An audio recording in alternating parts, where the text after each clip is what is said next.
Welcome to the podcast. My name is Dr. Noor Gajraj. Let's talk about the comparison trap, breaking free, understanding the science, psychology, and path to contentment.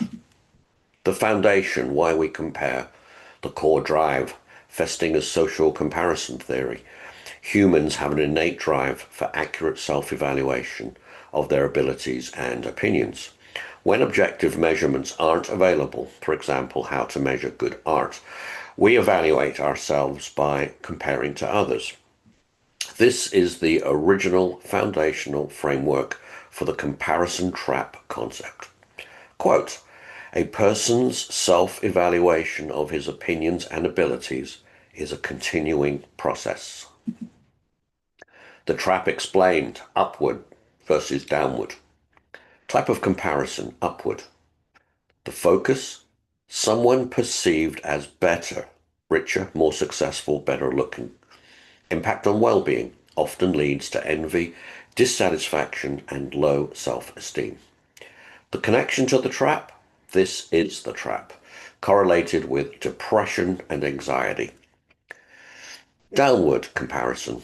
The focus, someone perceived as worse off or inferior. Impact on well-being, often used as a coping mechanism to temporarily boost self-esteem. The connection to the trap, generally less destructive, but still an external focus.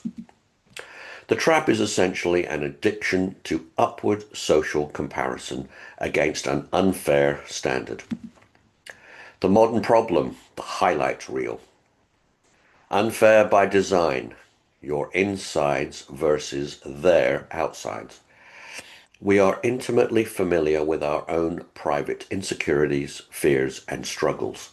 We compare this to the highly curated public highlight reels of others, especially on social media.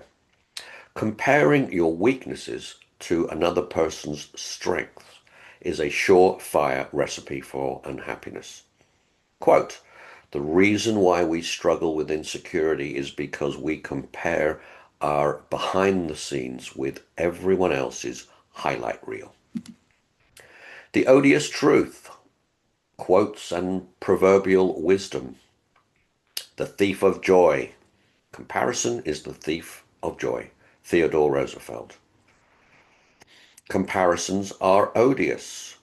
Don Quixote. Comparison is an act of violence against the self. Ayanna Van Zandt. A flower does not think of competing with the flower next to it. It just blooms. Breaking the habit, a shift in focus. 6 steps to break the comparison habit. Number 1, cultivate awareness.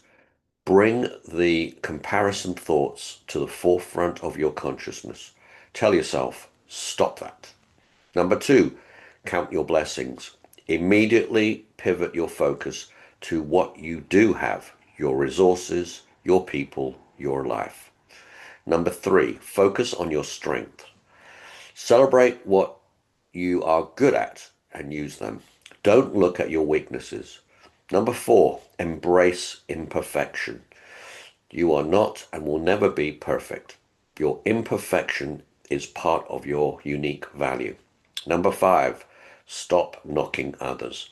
Taking someone else down to feel better is destructive.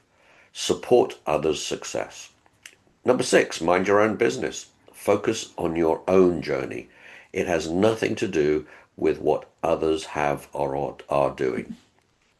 The new perspective, enough is a destination. Learning to love enough. The desire to be happier than other people is an endless cycle that leads to perpetual dissatisfaction.